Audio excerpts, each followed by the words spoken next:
putting together the Lasfit 40-inch light bar. Actually, a 42 light bar, but it's 40-inch 42. They've advertised it both. It is the same length. Most 40-inch light bars are actually 42 if you count end to end. But anyway, so I've got this thing set up. How I'm going to do it, instead of running, because it comes with this long power cord. So if I run it, this bar to the driver's side, that power cord is going to be halfway down the windshield. And obviously, this will not work in the crevice. And now I won't know until I get out there and actually use it to see if even this part would even fit down the windshield. I've ordered another cord from Amazon, should arrive later today, that I'm hoping will fit between the gap between the windshield and the A-pillar. Kind of like what I did with the 4Runner, and I've seen some other videos where people have done that. Middleton Sasquatch did that on theirs with their Diode Dynamics light bar. But I want to use this 40-inch Lasfit. This is a hell of a bargain. So what I've done is you take the side mount package. You know, each pack comes with a box and it says bottom brackets. There's two bottom brackets. Then up here, excuse the mess of my desk here, is the one that I've chosen, the side brackets. So you take the side brackets. That's what we're going to do. That's what comes with the screws and such. It's actually right here, I think. Yeah, this is the packet. So I took the screws and nuts that fit out here on the end. Zoom in there, and those will actually screw into the brackets that I bought. Now, however, even though we're not going to use these to mount per se, I did open up one of the bottom brackets, and I use these little spacers right here, because I am going to use the bottom bracket, some of the bottom bracket pieces. There's this hex head bolt, lock washer, and a regular black washer, and a spacer. And then there's a nut, and I don't know if you can see it, it's like buried in that channel. So I went to O'Reilly, and I got these C-clips that you can get. They're only a couple bucks for a pack of 3. I think that's what came in the packet there. And as you can see, so I've wrapped it around this. I'm going to put that bolt through this hole into that screw. I've already done it down here on this one. So that way it puts the cord up out of the way, out of sight. Unless you climb up on the truck and look at the back, you're probably not going to see it. And then I'll run a new cord off this end, hopefully down the driver's side window. If the driver's side window space isn't wide enough, I may have to flip this and do the passenger side. Either way, we're going to run the wire down that way. I don't want to drill into the top of the truck. I don't think that's the best option to do. So I want to try this way. So anyway, just wanted to point this out to you, how I'm going to do this. Mount this in, that way it kind of holds the wire up against the back. And I will construct a new wire head that starts here and runs completely length of the windshield down into the engine bay. And then we'll hook it up to one of the auxiliary switches.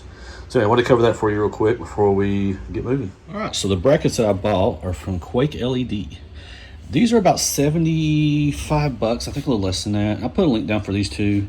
Now keep in mind, I went with these because they're the most cheapest ones I could find that would work. But to be mindful too is that the point of this video is to show you how to do a budget windshield light bar.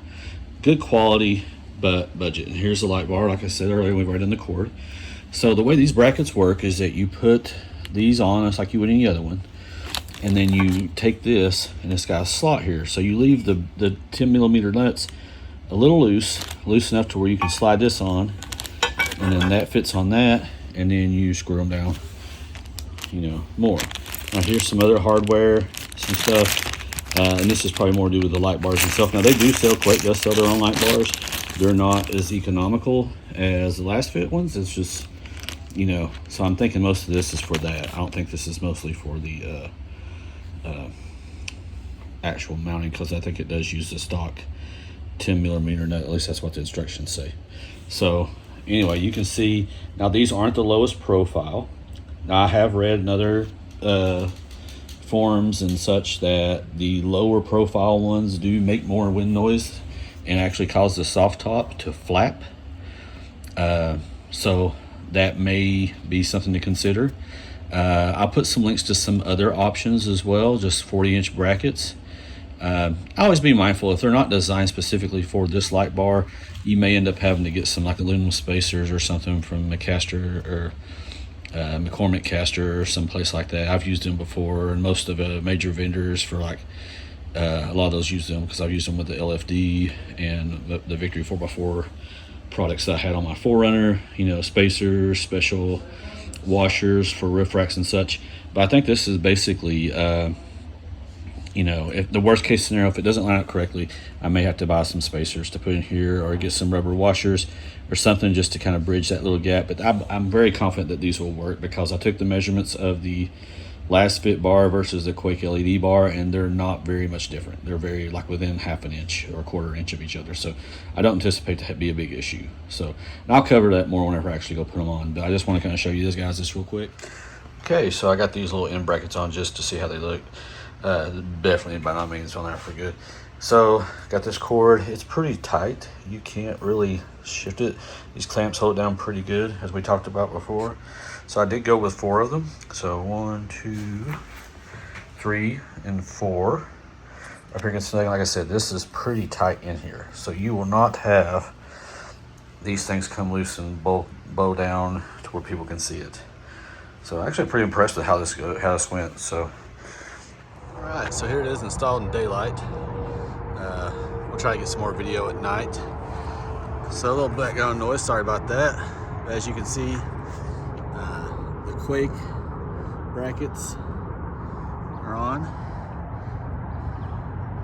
The lights are on. The wiring is snaked down through here. I want to try to clean that up a little bit.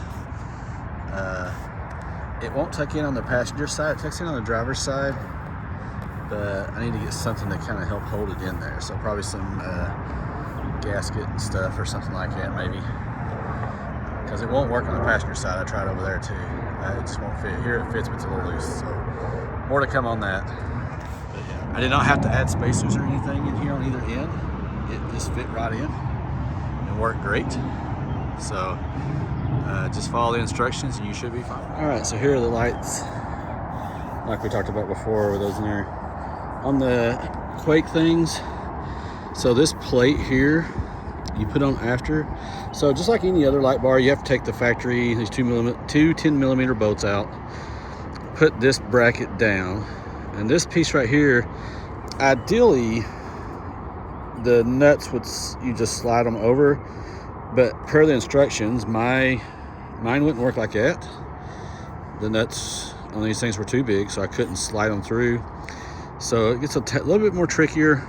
You just have to kind of put this piece on, then drop the nut onto the bolt, and then just tighten it up that way. This side went on pretty quickly. The driver's side, however, I had to finagle a little bit to get the nuts to thread. But anyway, they're on. Obviously, you don't want to tighten it up all the way until you get everything set. So after we put the light bar itself on, like I showed you on the other side, you know, didn't need any spacers or anything. It's worked perfectly. After I get the light bar on, then we go back on both sides and tighten these down. Snug them up a little bit. Don't get too crazy. The last thing you want to do is strip these things. So, yeah, I mean, this is a pretty quick and easy. The hardest part's the wiring. Other than that, it went pretty easy and pretty quick. Probably wouldn't be a bad idea to have an extra person to help put the bar itself on. I draped a blanket, moving blanket, down through the hood and over the windshield and over, and actually tucked it in under the soft top to keep it from sliding. And I did that by myself, but you know, that is a risk. So if you don't want to risk it, I would definitely recommend getting another person to help you out. So anyway, just want to kind of let you guys see this up close, and we'll go over the wiring next. All right, as you can see, they're on. They work pretty good. Pretty bright, even though it's daylight here, you can't really tell. So the wiring, we kept it pretty simple. We just ran the wire down the crack of the windshield, or between the space between the windshield and the pillar. Still got to work on trying to get that part just set in, so we'll do that soon. Ran it down here, as you all can see. You know, the cord here. We connected it to the existing light bar cord that we had on the front bumper that we had to remove because of the winch plate, and then we wired it into the auxiliary switch. So these are these waterproof connectors I got from Amazon. I put them in links before in early videos. I'll try to remember to do it again for this one. but these are supposed to be waterproof, but you know, they also detach. So I figured I'd do it once on each one of the cords. That way if I ever want to switch things up, all I gotta do is just change the outer end going in. So that way it keeps it cleaner and not as many wires and not as much snipping and cutting. So anyway, I want to share this with you guys. Like I said, the wiring was pretty much simple on this thing. You know, it's just running the cord down. So this overall was a very simple install. So I highly recommend it. If you want one, definitely use our affiliate link. Use our discount code BIRDDOG10, get you 10% off. And like I said, for the price, you can't beat this. So hope you guys like and subscribe, enjoy the videos, and more to come. All right, headlights, roof mounted light bar.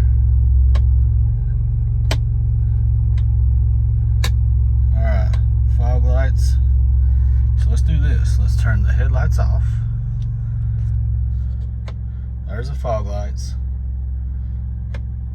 Ditch lights, which you can't really see in this angle. Yeah, there's the light bar, roof mounted light bar. Tell a pretty big ass difference. No lights at all. Roof mounted light bar. Probably need to angle it just a hair bit. As you can see, it pretty much lights up the whole backyard. Like I said, here's the headlights. Yeah, probably angle this up just a little bit more. Other than that, headlights.